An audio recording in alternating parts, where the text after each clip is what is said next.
Welcome to the first event in our series of programmed events alongside our current exhibition, The Traumatic Surreal, co-curated by Professor Patricia Allmer from the University of Edinburgh and the Institute's research curator, Dr. Claire O'Dowd. This is our first event. On the 12th of February, we have an online in conversation with Renate Bertelmann, and on the 28th of February, we have a conference, Surrealism in Yorkshire, which we are co-organising with the Hepworth Wakefield and is being held at the Hepworth Wakefield. I should let you know we have closed captions available for this event, and also we welcome questions. We'll be answering questions at the end, and please add these to the chat section of the Zoom. Sorry, my name is Kirsty Grigger. I'm the research coordinator at the Henry Moore Institute, and I would just like to now introduce Patricia. Professor Patricia Allmer is co-curator of the current exhibition, The Traumatic Surreal, at the Henry Moore Institute. The exhibition is based on her groundbreaking book, The Traumatic Surreal, Germanophone Women Artists and Surrealism After the Second World War, published by Manchester University Press in 2009. Patricia is Professor of Modern and Contemporary Art History at the University of Edinburgh.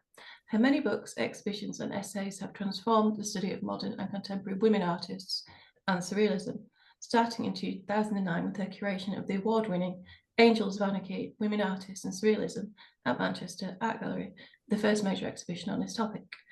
Patricia's many books include Lee Miller, Photography, Surrealism and Beyond, and a number of publications on Belgian surrealism and René Magritte. I'll now hand over to Patricia. Thank you very much, Kirsty, and it's a real pleasure to be here today. Welcome, everybody. It's great to see so many attendees, and it's a very special evening.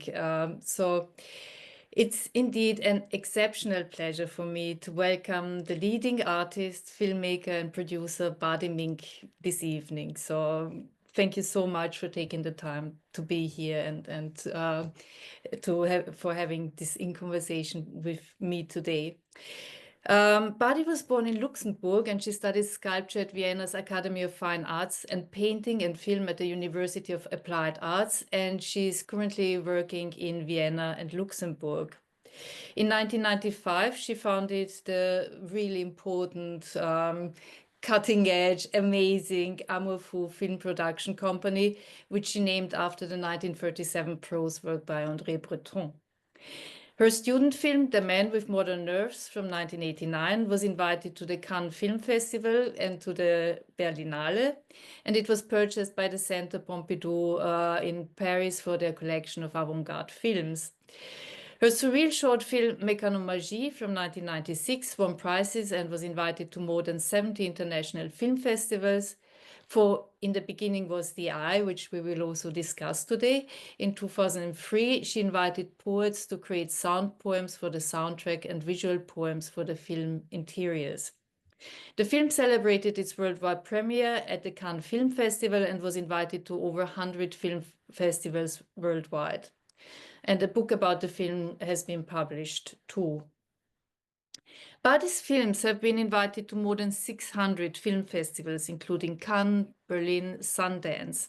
They have received numerous awards and special mentions and have been presented in more than 60 retrospectives on 4 continents. Her artist work has been presented at Biennale di Venezia, the Moscow Biennale, Centre Pompidou in Paris, and at Lincoln Center, New York. She has been a member of many juries, including the Orizzonti jury at Venice Film Festival. Heavily influenced by surrealism, Bady's deeply philosophical and often political works cross different artistic disciplines, from sculpture, including sculptures for her films, and animation, to literature and poetry. So this interdisciplinary, cross-disciplinary range in Bady's films always attracted me and fascinated me. Her processes involve collaborations with poets, musicians, and scientists, as well as other artists and filmmakers. So it is a real pleasure for me to have been able to work on Bady's films and with Bady. I wrote a chapter on her. In the beginning was the I for my 2022 book, The Traumatic Surreal. And we were absolutely honored to be able to include Bady's La Belle et la Bête from 2005 in the Traumatic Surreal exhibition. So thank you so much for making this work available. It's a very important work. And Bady, your films are a key element, of course, of my courses at the University of Edinburgh, and my course, Women Artists and Surrealism, always features Bady Minck as a main element. So Bady, we've known each other since 2008 when I contacted you as I was planning a film screening of your work for my Angels of Anarchy, Women Artists and Surrealism exhibition at Manchester Art Gallery. So this is a friendship which goes back a very long way. And throughout this friendship, Bady was also really important in exchanges about other women artists, other women surrealist artists. And I've learned a lot from Bady, including actually Birgit Jürgensen. It was you, Bady, who mentioned her to me first time back in 2008. So thank you for that as well. And as I said, it's a real pleasure for me to be here today with you and to be able to ask you questions about your work. Thank you, Patricia.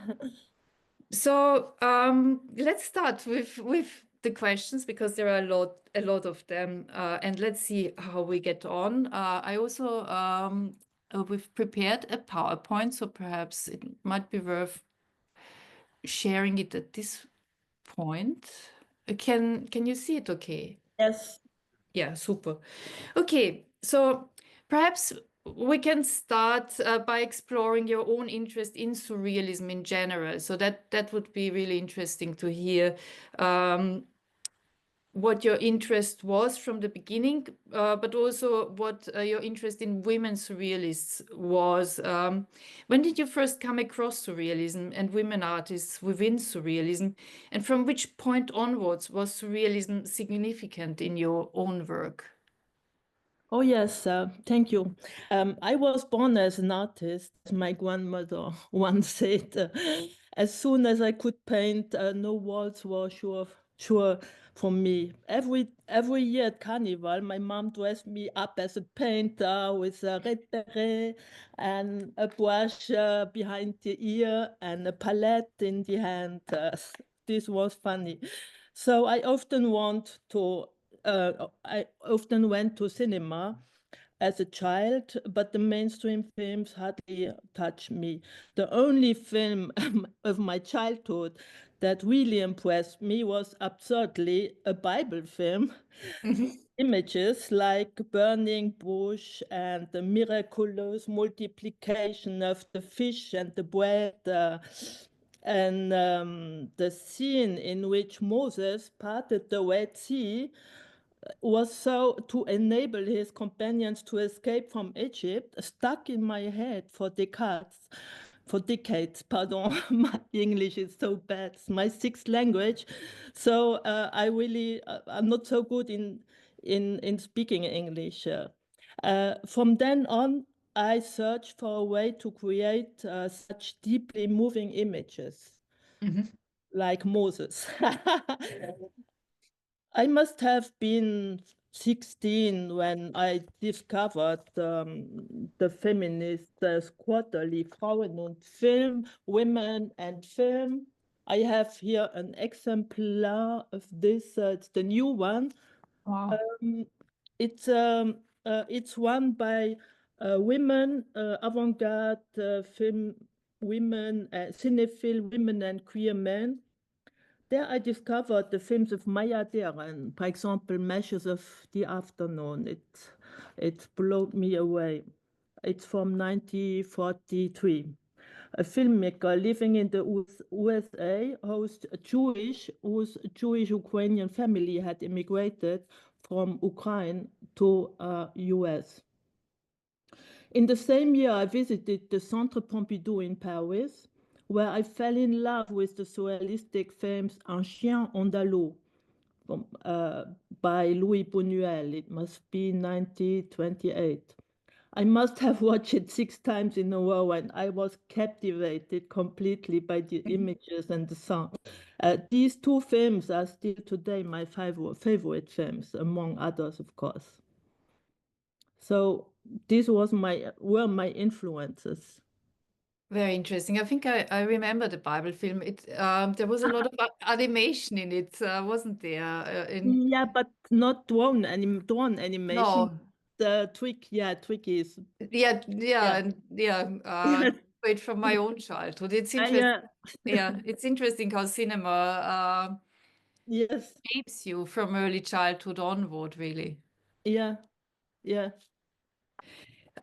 So what I'm particularly interested, of course, given the topic of the exhibition and also the focus of my book as well, is historical trauma. And historical trauma is very important in your work, and it is closely connected to patriarchy, its structures and systems as triggers of trauma.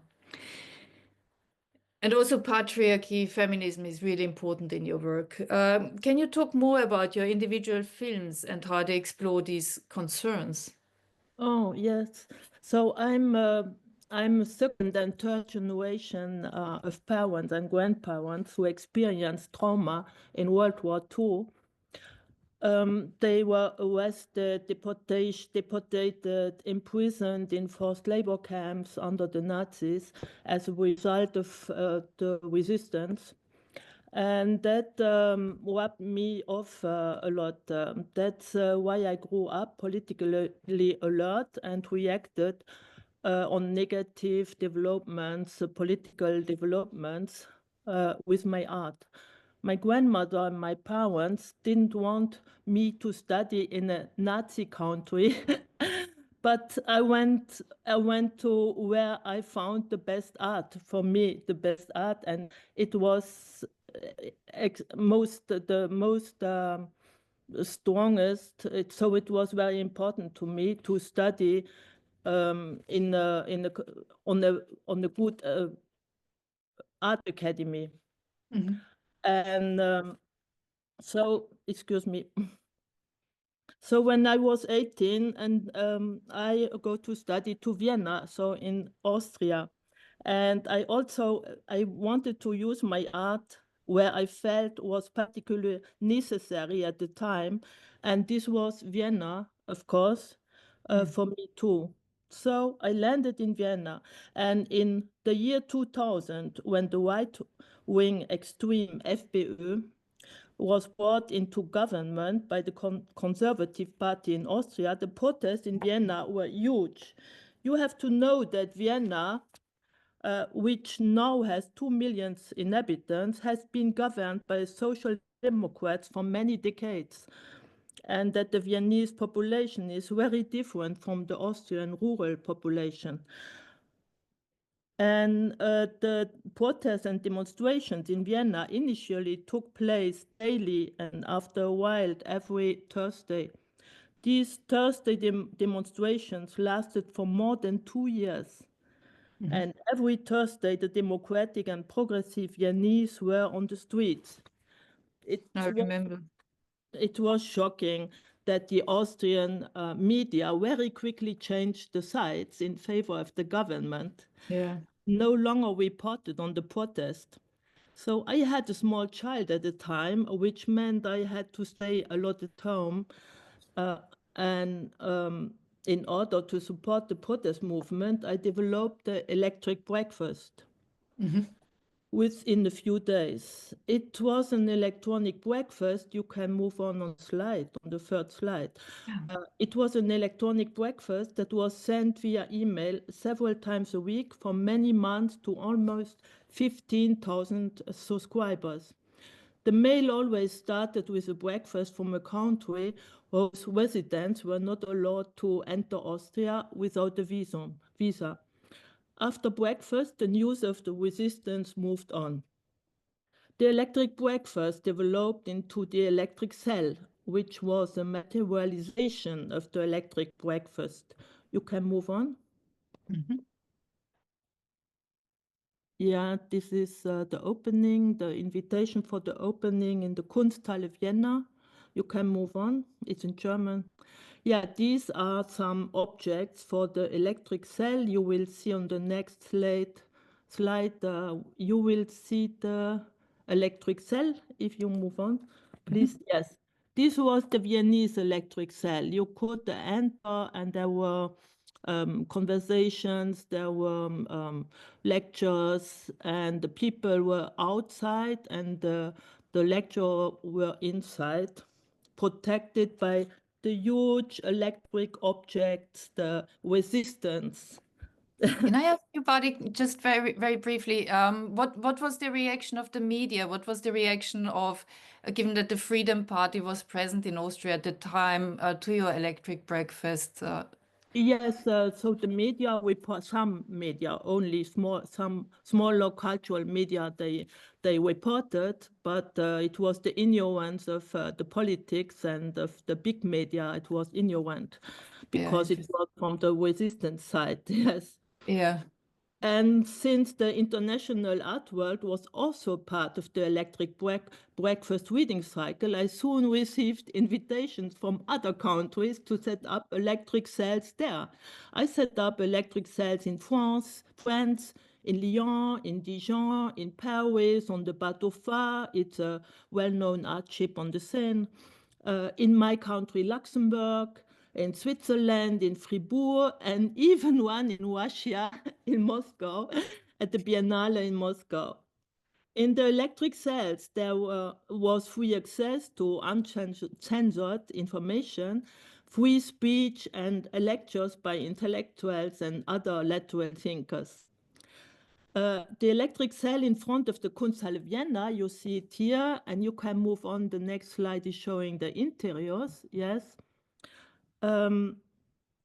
This has been particularly protected because of its short distance from the government buildings. That is why I built these huge resistance objects on the outside that protected the visitors and lecturers in the electric cell from brainwashing. On certain occasions, there were also real foreign breakfasts there, because I imagine that you can reach a person better through their stomach than through combative words. The stomach was also the reason why I developed the object series ABC for the stomach. So you can, this is the flyer, the folder of the electric, yes. Now is coming the ABC for the stomach. I think we might need to bring the electric breakfast back, given the recent political developments. Yes, so this is the ABC, but you can move on to the pictures. Yeah, these are the objects. It was for Eden a kind of attempt to civilize the stomach. For this, I printed foreign breakfast receipts on round wafers, oblaten wafers, using food coloring, and offered them in galleries and museums. So the next slide is showing a nearer picture of these objects. So you can read, but the receipts are written in German because it was for Austrian galleries and art spaces, and people ate it, but the wrong people, not even the Nazi. Yeah. And there is, of course, the Catholicism is very important in that context, and the kind of yes, preaching, giving oblates like in the church. Yeah. So perhaps we can move on to in the beginning was the eye, because that is also again addresses historical trauma in extremely interesting ways. And I've also, I think for me, the tourist dimension of it was always very interesting as well. But can we talk more about this film? The title from the outset asserts an echo of the biblical gospel of St. John. In the beginning was the Word, and the Word was with God, and the Word was God. But it also emphasizes the importance in German-speaking countries, and specifically in Austria, of notions of looking and seeing, and looking away and not seeing. So that is in Germanophone countries, and in relation to Nazi atrocities, it's extremely important in the discourses around that. Austria notoriously denied its complicity in these events. So Austria, after the Second World War, was vehement that it was actually the first victim of Hitler, even though it was exactly the opposite. They really joined in from the beginning. And the country positioned itself instead after the World War as I said, the first victim of German Nazism. Could you elaborate more on why you chose this title and how notions of looking and looking away are important in this film? Yes, yes. So in the beginning was the eye, im Mantra war der Blick. I see this film as an investigation of Austria on various levels. After the Second World War, Austria did not really admit its complicity, unlike Germany, but for a long time we interpreted its history in such a way that it was the first victim of Hitler's Germany. That is how it was portrayed even in school books. Yeah. A lot of atrocities were swept under the carpet. In the beginning was the eye. I did not want to undertake an investigation of the people, but rather to examine the Austrian landscapes. On the one hand, to show their murderous beauty, and on the other hand, to look for signs and evidence of these repression mechanism. As for the title in the beginning was the eye, it is true that I wanted to counter the biblical statement in the beginning was the word. But at the same time, I wanted to use the film to make it clear that the gaze is more subversive than the word. Mhm. The gaze, so the eye, can reveal much that the word puts in a positive light. I can look behind the facade. I can also look under the carpet, under which much is swept. The word is under greater control in our society, and in our patriarchal society, men take it over. Women's words are counted, so to speak, not only in the news media and in politics, but also in Hollywood films, for example. If you count the dialogues there, it becomes clear that the female roles are given no more than 10% of the dialogue, and not just in Hollywood films. The gaze is generally much more difficult to control, apart from countries like Afghanistan, where in addition to the word, the gaze also of women also is severely restricted. So I see a patriarchal pattern in this biblical statement and wanted to do something to counteract it. Speaking of looking and looking away, millions of inhabitants of the German Reich claimed in 1945 that they had not seen the deportation trains and the concentration camps. But there were hundreds of thousands of deportations and thousands of concentration camps, penal camps, forced labor camps, extermination camps. So it seems impossible not to have seen it, even one. Even in Vienna, there were several concentration camps that were not very hidden. But even among my critical Viennese friends, who also deal with the atrocity of the past, none knew about them when I asked them.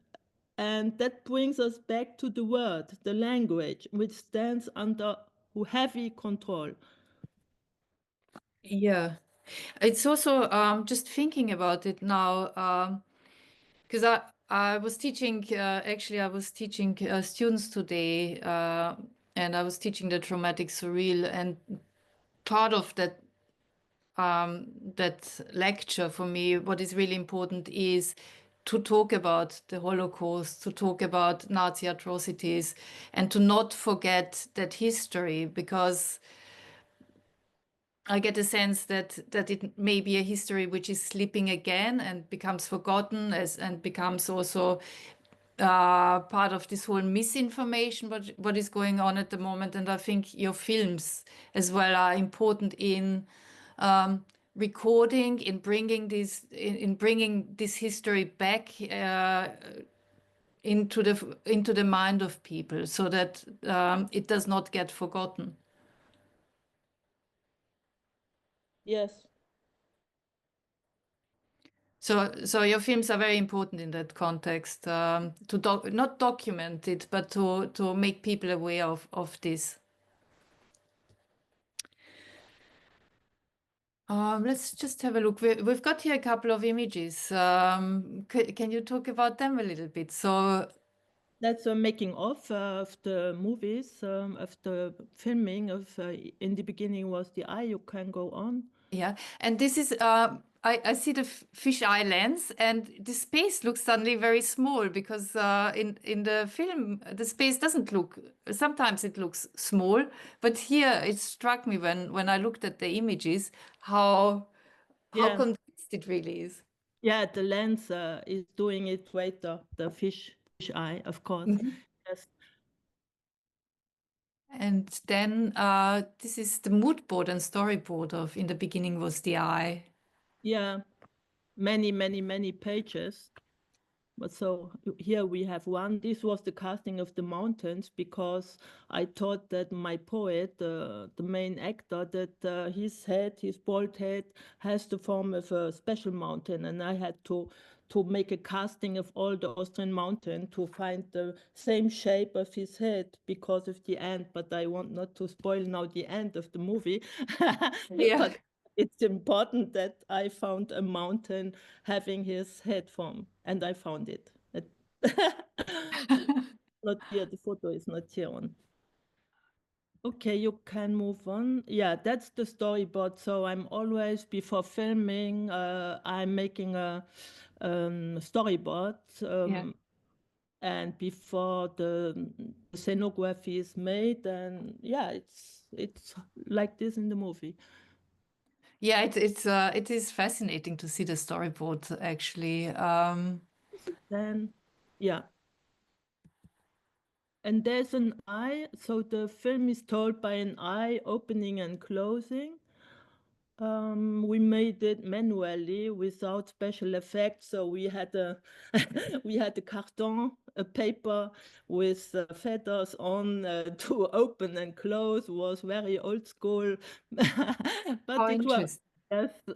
And this is a pen with the camera, so we are following the poet in his library. And the eye, the vision of the eye is blurred at the beginning, isn't it? Yeah, like Yeah.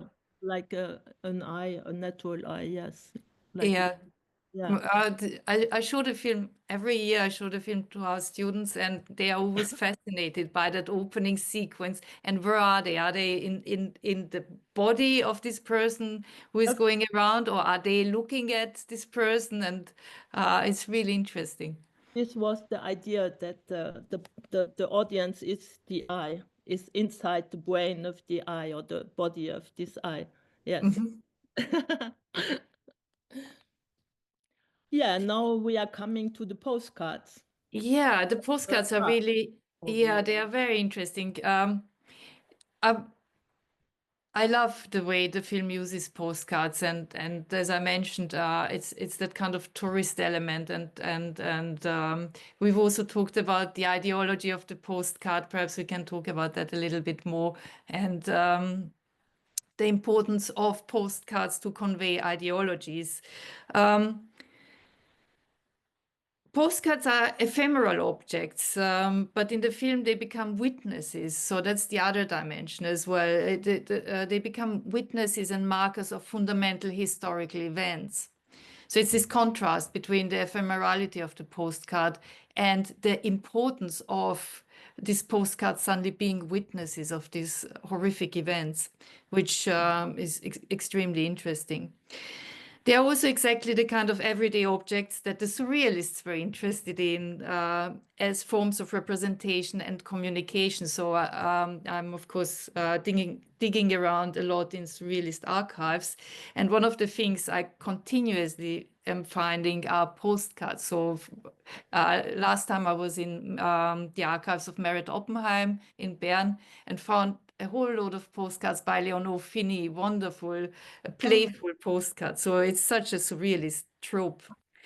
What do postcards mean to you, and how does the film's use of your collection of them relate to your wider concerns as a filmmaker?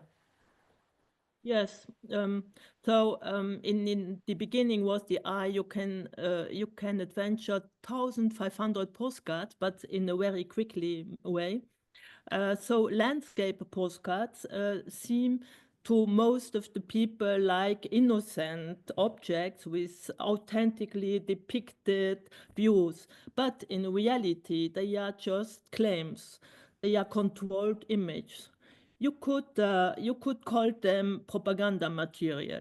My research has shown that very few postcards show authentic photos, but very often consist of assembled elements from individual photos, and that much that does not fit with the country's image, so that it and that much that does not fit with the country's ideology is retouched. So I don't know how to spell retouche. It's a Yeah, French yeah. yeah, we touch. Yeah. I'm not even talking about the fact that the sky is always painted blue on almost all postcards. Out of Austrian postcards, for example, modern architecture is retouched. Fast roads and parking lots are made invisible. Motorways are made to disappear. Unrenovated facades are renovated, so painted on the postcards, if they are not cut out completely. Otherwise, the idea could arise that there was a war in Austria if crumbling facades are visible. Just don't arouse suspicion. Everything has to look cozy and clean on Austrian postcards. In my research for the postcards, I casted 15,000 postcards from the flea markets and the antique shops and from France. Even Pippi Lotti sent me postcards with landscapes on. And then I had to make my selection of these 1,500 with the Austrian Alps to fit into my movie, because I want a constant movement in the movie coming from the photos, the postcards. I created this movement with accumulation of pictures. While in the 50s, in the 1950s, pedestrians were still allowed to romp around the cards here and there, from the 70s onwards, these had to be removed. I had many talks with postcard photographers, with editors, and so they told me all this. And entire mountain ranges were moved so that they can beautify the background of Salzburg city center, for example, as is the case on Salzburg best-selling postcard. So this best-selling postcard in Salzburg, it's with the Salzburg city center with the hundred of churches, and then behind there are beautiful mountains. But I was searching in Salzburg with my camera crew. I was searching for this view, but it doesn't exist because the mountains are on the wrong side. And so you can only film the city center with the castle, or you can film the mountains, but not both. And then I took these postcards and I asked the people on the streets, where is this view? Also Salzburg people, are you from Salzburg? Yes, I'm living here since 30 years, 50 years. So can you tell me where is this view? We want to film it. Oh, this view. Oh, today it's not on site. We cannot see it today, but it's föhn. I don't know the English word for föhn, so it's a special climate. Yeah, it's like a ha in Scotland, actually. It's a mist, isn't it? A kind of I mean, but then I told them, but if you look there are these mountains from the postcard. Yeah. Oh no, that cannot be, and so on. It was so funny. Yes. And then there are the important places of which there are no postcards or even photos in circulation. Since the Erzberg in the Austrian Alps was mined by thousands of forced laborers during the Second World War, there were also hundreds of barracks there that remained standing for several years after the war. There are said to be numerous photos of this in the photo library of the state-owned Voestalpine, a mining company from the state, but they have not released them to this day. I asked several times, I tried everything to get these photos, but no, it was no way. So I could only immortalize these thousand forced laborers in the soundtrack of my movie, but not in the picture. In my later Mappamundi film from 2017, I devoted myself to other heavily controlled images. That's the maps instead of postcards, so the world maps. World maps have been faked at an even higher level as postcards, and they have been for several thousands of years faked. The oldest world map in my film is 15,000 years old. It was carved on the mammoth bone in what is now Ukraine. It was found there in Ukraine. I recreated it and many others of the movie. Here you have the bone. Wow. So it's of course I faked to have it because I could not lend it for the movie. But it couldn't check whether and to what extent they had already been forged at the time, of course. It's 15,000. Yeah. Yeah, so that's really interesting. So this postcard, this ephemeral products which we just take and we sign our names on it and we say, oh, the weather is beautiful, and then we send it off. They become fundamental Zeitzeugen in German, so witnesses of history in your film. And it's also interesting what you just said also with Mappa Mundi, that mapping is really important for you, and perhaps the mapping of the fascist scape of the country, and that you're mapping it in other films as well, and we will get to that. But I think it's a very important part of your practice, this mapping. There's another slide of with postcard. You can show it, perhaps the next one. There is also the Nazi postcard. Yes, there is the most expensive postcard from my collection. I had to pay a part of my budget, of my film budget, to get this postcard, and it's saying this sun is almost not now on shining on our sky, but soon. So it's from it's from the time 1932 when Nazi was illegal in Austria. Yeah, so it started very early, and you really show here that a lot of Austrians were already deeply embroiled in it without having to be, or so very voluntarily. And what's also what I found very haunting in the film is that all these texts from the back of the postcards are whispered. So all the time you hear these whispers of, oh, the weather is very nice, until you come to this point where it, as you say, where it says, I hope this sun will shine over Austria soon as well. It's dialectic of hidden words. So if fake language. So also to tell another thing. And this kind of sorry. Well, this condensation, what you also have to do in writing on a postcard, you just condense something into very short sentences. But in your film, it reveals this, again, this historical trauma, this historical horror. Yes. And here you can see the other one postcard. It's not postcard, it's photos, and there I fade into the past. So you have a contemporary or from the 70s postcard, and then I fade it in the past and in the present. So you can you can experience different decades of these streets and places. Yeah, and it's very in terms of temporalities, it's very palimpsestic that you see different times. But one of the things which I find again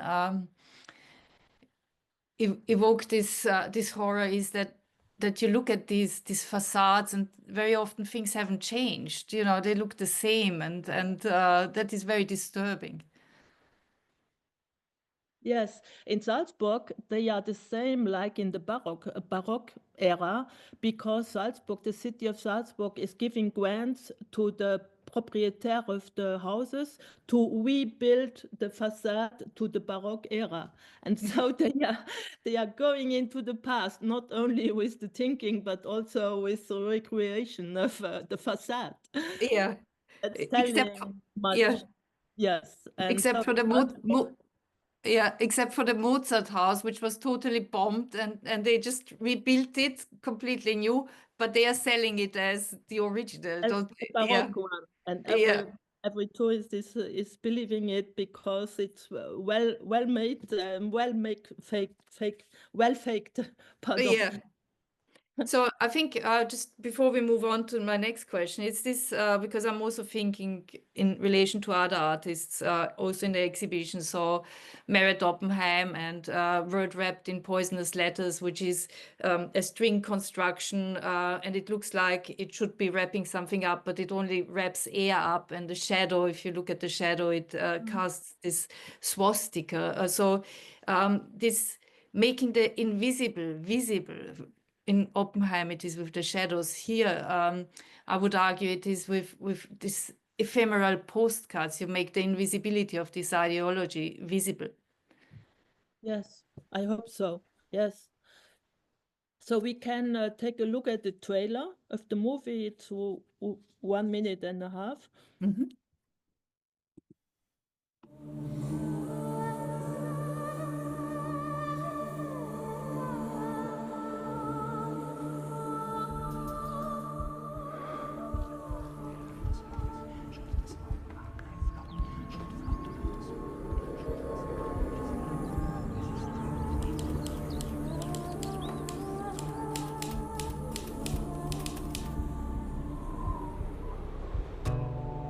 Der Wettergott hat viele Regentage beschert.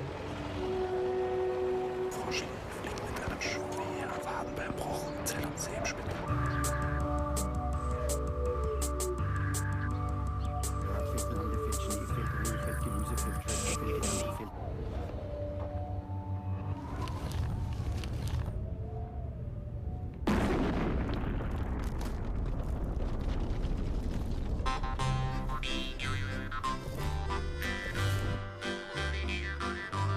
Zwangsarbeiterstatistik. Ausländerstand für den Monat März 1945. In Salzburg, wo wir heute Abend das deutsche Requiem von Brahms hören. Alles war wunderschön in der Perfektion. Ich verlange nach das Wort und das Wort nach bei Gott.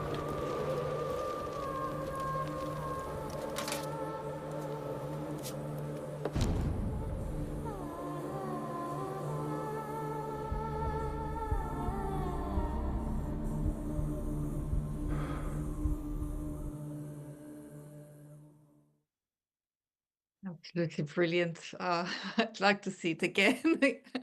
I've seen it so many times, but you always discover something new in this film, which is fascinating as well for me.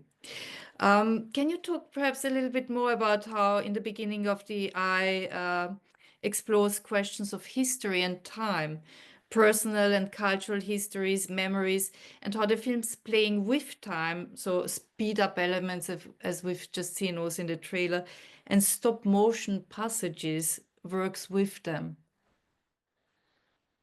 Yes, I can show you first these Bête sculptures. I made all landscape of Bête from the Erzberg, because there's a proverb saying that the Erzberg, the ore mountain, was the bread loaf of the whole region, nourishing the population there, increasing population there, because so they took so much out and eating the landscape here are the industries made out of Bête. This was funny. This was a fun pleasure to work with Bête animating. Yes, and there has also been many researchers working on him with me on Imam Fawad Blick, because the Austrian Ministry of Science and Research, they asked me whether I could, when I was writing the script, whether I could integrate the results of their cultural landscape research into the film. This is how my collaboration with groups of cultural landscape researchers who worked on various topics came about, from which I chose three for the movies, for the film. One was the post-mining landscapes, and this is came out of Bête, because I have always been interested in the cycle of how people consume the landscape during their existence in order to become part of the landscape themselves after their deaths, and then being consumed again by the next generations. I chose two such places for the film. That was Salzburg with the salt mining that takes place underground in the mountains there, so that the majestic Salzburg mountains are now Potemkin villages because they are hollow, and Eisenerz, where ore is mined in the open cast mine on the so-called Erzberg. And this Erzberg, with the visibility of mining, now looks like a wonderfully magnificent step pyramid, a gigantic work of art, looking like Aztec mountain cult site, stands middle in the Alps in Austria. So the second one was landscape in the head, which is shown here with the help of the postcards. And then the third one was landscape of different speeds. And this is answering the question, which is obvious because I have been working with stop motion since I started making films with 17. Also with slow motion, time lapse, and different techniques which I can stretch and compress the time, and thus make many things that are not visible. I can make it visible. At a normal speed, it's not visible, but with the help of this changed speed, I can make it visible. A wonderful gift in Eisenerz was when I found a memorial plaque for the inventor of slow motion, August Musker, in the town of Eisenerz, a modest mining town. And I heard that he actually wanted to invent the television, but slow motion came out. As a tribute to August Musker, I integrated the pan in slow motion into this, which ends exactly on the memorial plaque in Eisenerz. And it is important to me to not only tell the story horizontally in space with tracking shots, pans, and series of scenes, but also to go into the depths of the time. That is why my films often involve digging in the ground to bring historical artifacts to light, such in Mechanomagie, where I also searched in depth, and also on the meta level when I fade depicted streets into the past, for example, to show what there was before and how street space was used in the past. Or like with the Mozart house in Salzburg, where almost a crime thriller emerged from the converted versions of the house. I also try to create continuity between my films, to link the films with each other. I integrated at least one element from the previous film into each of my film, and if possible, one element from the next film project, so that the films can hold hands when they are finished, so to speak. This creates a chain of continuity while at the same time increasing complexity and ambiguity, I hope. So, yes.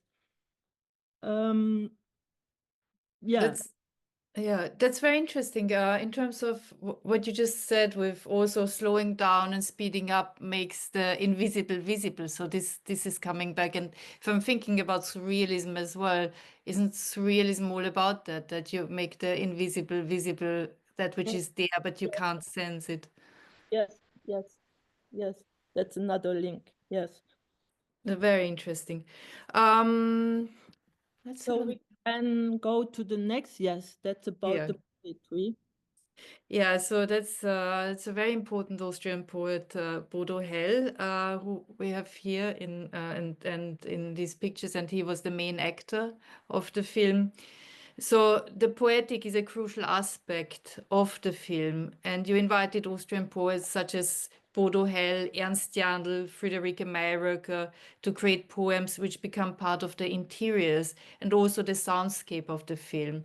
It's extraordinary. You could analyze the soundscape of the film quite aside from the film and the writing and in the film. So there are so many levels in this film.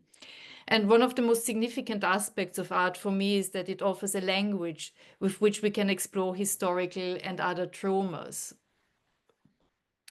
Yes. Since I prefer to tell the story in my films through the images, the soundtrack remains dialogue-free and thus free for poetry. And Yeah. so I had the idea and for sound design and music, of course. So I invited these three poets, which I found in the screening of my movies. And they were searching for another écriture, another language of movies. And so they collaborated, but also a lot of scientific research went into, in the beginning was the eye. As a counterbalance to the scientific parts, I invited these three poets to take part in the film by creating these sound poems and visual poetry for the walls and the film sound and images. Friederike Mayröcker, for example, you see her here on the slide. She created a haiku for the fridge. You can see it, haiku. It's made with magnetic, like a play in a play game for the children, magnetic letters. And she created this haiku for the fridge door. And for the soundtrack, she whispered fragments of her poems and also text from the back of the postcard from the movie. Bodo Hell wrote absurd inscriptions for the furniture, for example, for the drawers. He labeled the drawer containing a cow's tongue, alte Werbungen, old adverts. He also took on the role of the main actor in the film, as Patricia said already, the poet. And Ernst Jandl, he created visual poems for the walls and declaimed his deconstruction poem, "In the beginning was the world," off screen.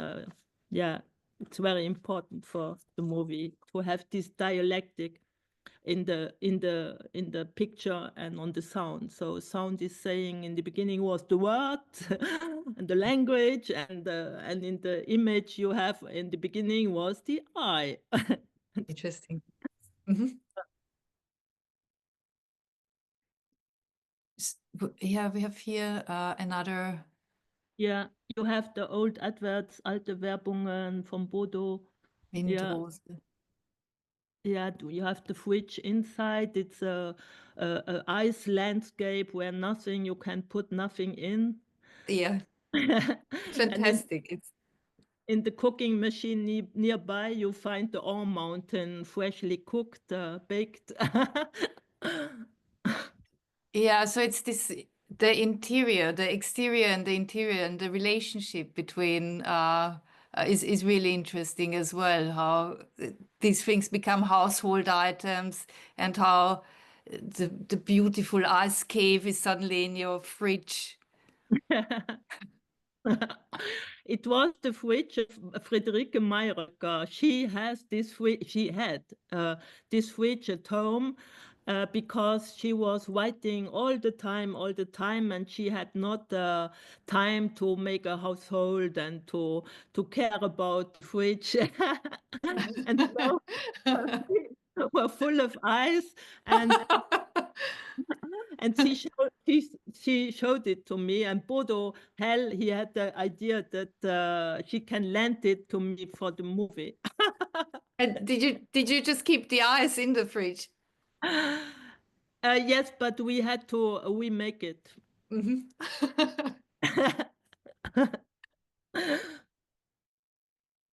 Oh wow! This is your current film project, Yes, yes, and I'm working on. yeah, I feel very honored that I heard parts of it. So it is still in the making. Yes, And your current film project is on women resistance fighters and women's resistance during the Second World War. And again, the historical trauma is a concern of yours, also in this film. Why did you want to make this specific film? yeah, in this project too, my aim is to make the invisible visible, or rather to show and visualize things that never have been shown. Mhm. You know, hardly anyone knows what the terror landscape of the Nazi era looked like. 1933 began with the burning, with the burning of books and the construction of concentration camps. I was looking for finding a movie or sketches or photos or construction, how to say, pictures of this landscape of terror with all the concentration camp, the book burning, the synagogues, the deportation trains, but apparently I didn't find. So yeah, I think I have to do it, and so I'm working on. And so it's beginning in 1933 when the burning of the books are beginning. So you can see here the miniature books I was building. You see it on the photo. I have also some here, some small books. And Wow. I researched very small, so I will burn them, but with flames of paper, out of paper, so it will be a tricky work. And I researched the covers to find back the female poets, because always when I'm reading about book burning, it's always about the Book of Men. Yeah, But interesting. I found so many women writers at these times, like Vicky Baum and many others. And so I researched these covers to put it on. Also, Die Waffe nieder. You have and Anna Segers and yeah, I hear Imagine Motel, it's Vicky Baum and so on. So I use also half of them women poets and men poets. So I will burn these books, but with paper flames, of course. I want not to reproduce burning books. So, and then the building of the concentration camp began 2 weeks after Hitler came to power, after his inauguration, 1933, end of January. And in mid of February, there were the first concentration camps built. So I think planning had already begun long beforehand. In the course of 1933, the concentration camps in Germany sprung up like mushrooms. In 1938, 1,400 synagogues were set on fire in the Greater German Reich. You can show the next one. Here, the concentration camp. Yeah, here you have book burnings, and if you can make it bigger, you see nearer. You can see the landscape of the book burning here on the right. Yeah, here you can see book burnings. I researched. Only one in Austria because it was outside of German Reich in this time. Yeah. And then the next slide is then about the synagogues and the concentration camp. This is about how the mushroom in my films are coming up, the mushrooms. So it's growing up like mushrooms, the concentration camp. I have here one test object. I will try it to let it grow like a mushroom. Yeah. next week. Yeah. How do you do that? So do you have to produce a number of different Yeah. objects to make it bigger and bigger? Yeah. So I'm using fake earth, so earth made out of plasticine, and the objects, the concentration camps in different sizes, and then I put them on like when you have a broken car, Yeah. like a manivelle, a very simple object, and then I can let it go out of Wow. the earth. It's very old-fashioned, it's very old school, but I'm also working with digital techniques, but I love also the old techniques. When they are good, I use the old ones, and if the digital is better, I use the digital one. Yes, if you are going, these are the ghettos. There were thousands of ghettos built, and I should also, I mean, at that point, I should also note that when we started to talk about your film and you told me about how many concentration camps there were, I checked out. There is actually a whole list of concentration camps in Austria, and it's extraordinary, the number of them. And also in the area where I grew up, the places, some of the places which we now know are just everyday places, they were concentration camps. And it's again this erasure, this papering over of history, which is very scary to see and to experience it, and how once you know that, how that knowledge alienates yourself from your own home and from your landscape yes, yes. and There's environment. Yes, there's still no number of concentration camps the scholars are communicating, because they are in process of discovering new ones, hidden ones, everywhere. Yeah, it's horrific. And it's also interesting again where your work is so important in starting to map the reality of what was going on. As you said, there are no maps of the book burnings, Yes, there are no maps of the actual concentration camps. So it's yes, very important historical work and yes. mapping. I think we have to see it. Yeah. If you are going to the next slide, there are for example, yes, you can make it bigger. There are the synagogues, and you see Western Germany. I always thought that it was in the east, far away from Luxembourg is my tiny country left from Germany. And but it was near Luxembourg, it was near Holland, Belgium, near France, near Switzerland. It was on our borders, and all the synagogues were burnt. In Vienna, there were 19 synagogues burnt. I never learned in Vienna that there were so many synagogues, and then they Yeah. were burnt. Yeah. A landscape of fire. And again, coming back to also where people claimed, oh, they didn't know anything about the Holocaust. They didn't know anything about what was going on. How can you miss these burnings? How can you miss the trains coming and going, bringing people to labor camps and to concentration camps? There were hundreds and hundreds every day. It was an everyday reality. Yes, it's not possible to have nothing seen.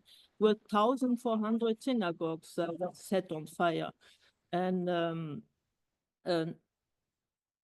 13 in Berlin, 19 in Vienna. And I'm not talking about the abuse and murder of Jews and members of the opposition, yes. Yeah. In 1942, over 1,000 ghettos had been set up, and just as many concentration camps, forced labor camps, extermination camps, many of them with their own railway stations and lines. Terrific. And of course, people worked there as well. These were also employers who would employ the population. Yeah.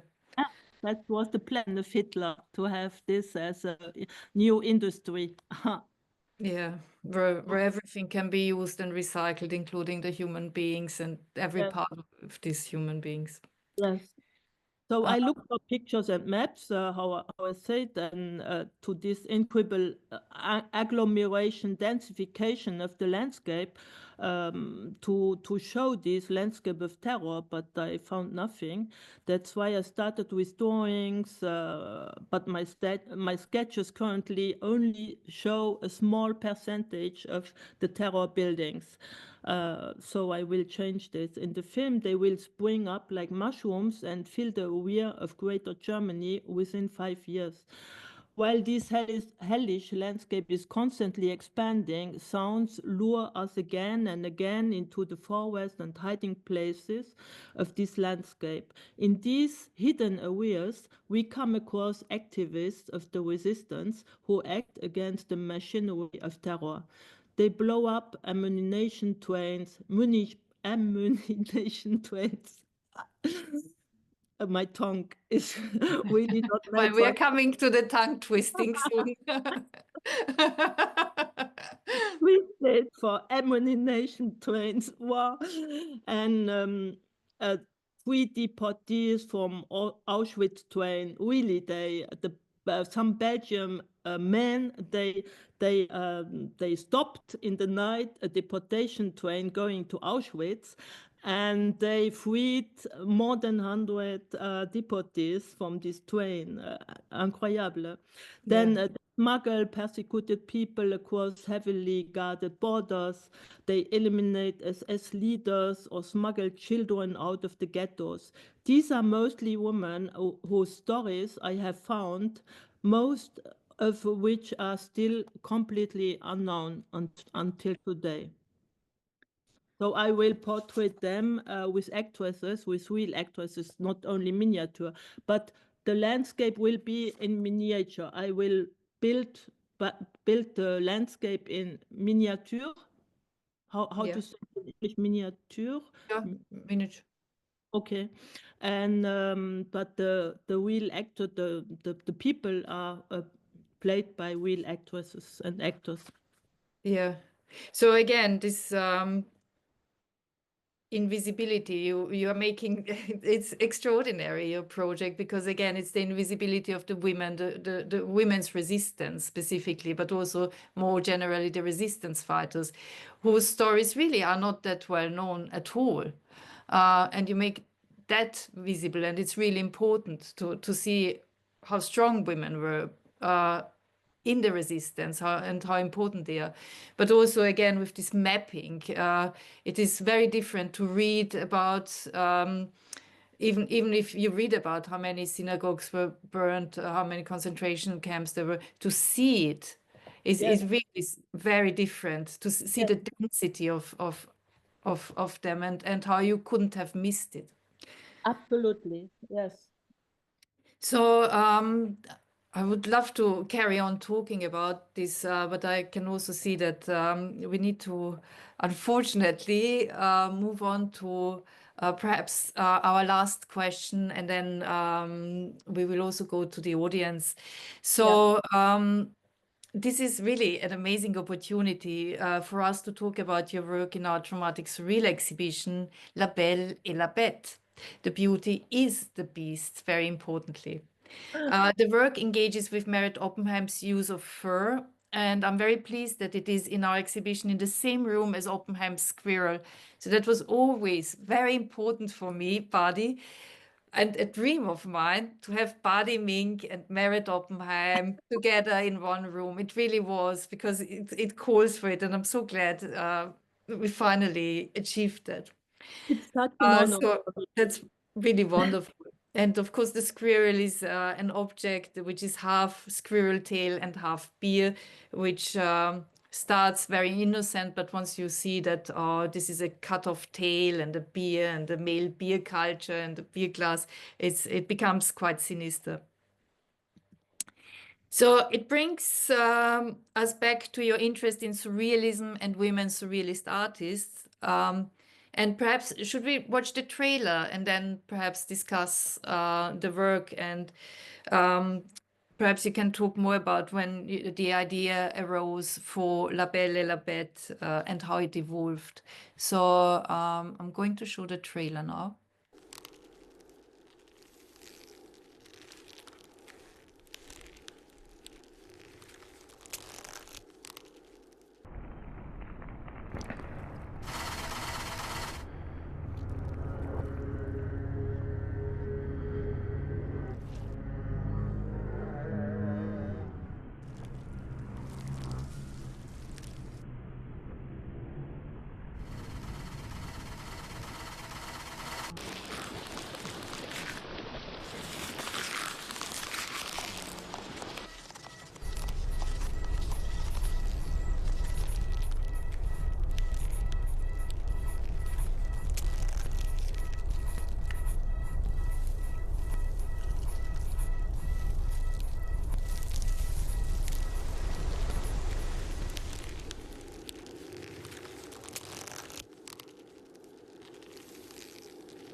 In the exhibition, you have the English one. Here was the trailer is made out of the first one, was the German one. You see Die Verwandlung of Kafka.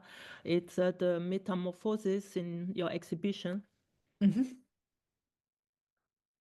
Yes, the basic idea for Belle was born in 2000. The motif of the photon comes out of my dreams.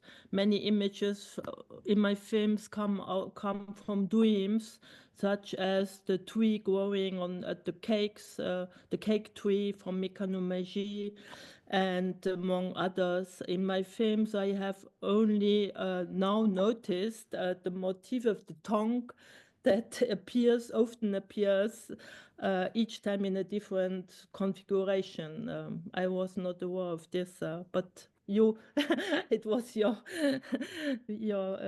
idea, yes. Mécanomagie, for example, a peasant woman tries to speak with the tongue, but instead of words, only stones come from her tongues.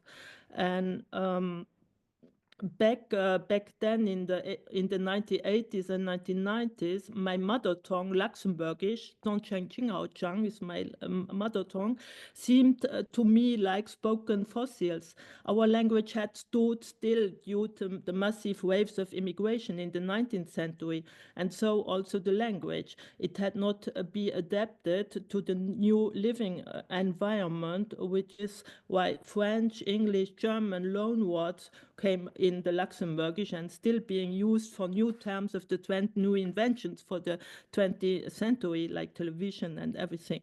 Since 1990, we have had a lot of immigration. Our population has doubled in 25 years, and now Luxembourgish had started to flow again and is continuing to develop. In the beginning was the eye, for example, the poet's tongue becomes a road on which bicycles and trams slip out instead of words. And my son is now also filmmaker. He has taken up the tongue motif where on one of his film tongues is populated with ants, like in Buñuel. Andalou. So, yeah, in 2000, I had already used this photon, as you saw on the photos, in an exhibition entitled Strange Paradise.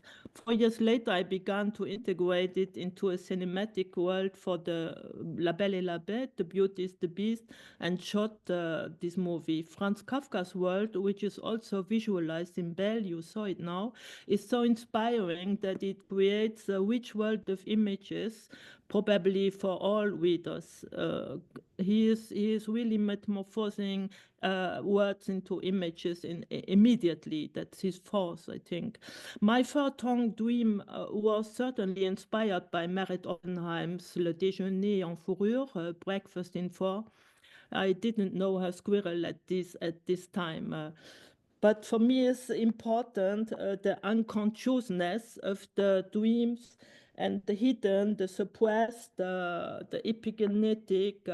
So it's coming into me, and then it's metamorphosed by the dream, and it's delivered in another form, in a condensed form. And so I love to work with dreams because there is this stomach working so artistically. We working and delivering. I can recommend this way of work. Yeah, so the dream is the artistic stomach, kind of. Very interesting. Perhaps I think we should move to the Q&A, but perhaps before that, I just wanted to remark with La Belle et la Bête, with the title, it's so important that you can't hear whether you say the beauty and the beast or the beauty is the beast. So again, it's the visibility. You have to see the words to see the difference. But in English, it's better because the beauty is the beast is the title in English, and so you capture it is the beast because the beauty and the beast are parts of us, and not only one is the beauty, another is the beast, but we are both, and that's important to. You can move on with the slide because there's a last slide. Oh, wow, yeah. So that's all we have. So the last slide, it's the DVD cover from, in the beginning was the eye and the La Belle et la Bête, Beauty is the Beast. Yes. Well, thank you so much for this extremely interesting in conversation, and it also gives me so much food for thought, and I learned again so much more about your work. We have got time a little bit for questions. So at this stage, I would really invite the audience. This is a unique chance to ask questions of Bady Minck, and please do tell us, yeah, what your thoughts are, what you've observed, any questions, and I think Kirsty will be able to read them out. Just have the question we have at present is is from Gabby Boanji, I hope I've pronounced that correctly, who said, "It seems to me that your work is about the reality of terrors that have happened historically and that they are tangible and real. Conceptually, how are you using the surreal to communicate these stories?" In the landscape of terror? Or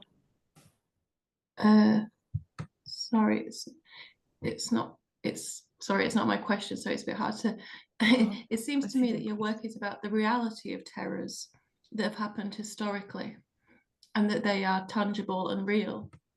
Conceptually, how are you using the surreal to communicate these real stories? yes, that's difficult to explain. So I'm looking for metaphors to show these times, and in a short time, because I cannot.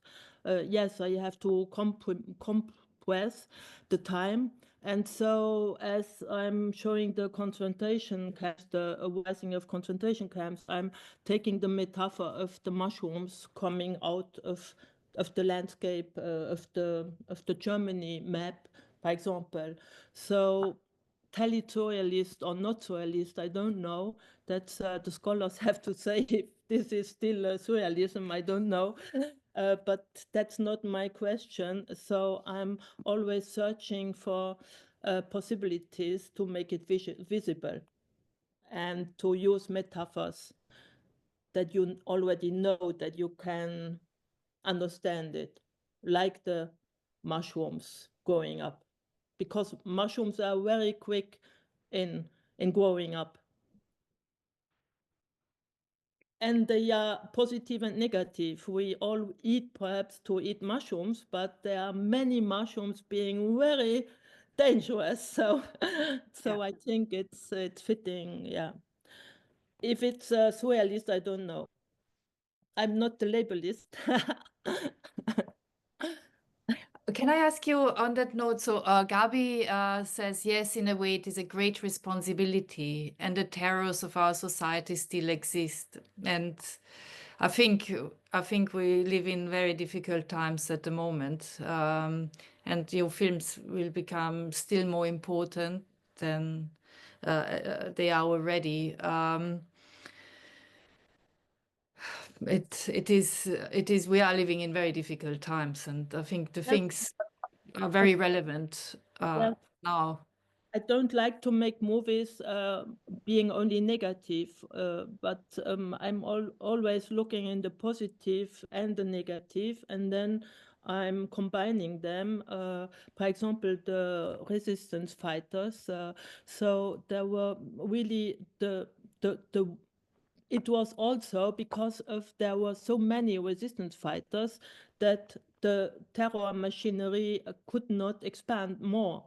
Because I know that, for example, in Luxembourg, in France, in Belgium, and even in the Netherlands, they tried to expand more, but there were so many resistance fighters being against and working against that they were stopped at many, many, many points. So I'm always looking and searching for the positive and what we can do.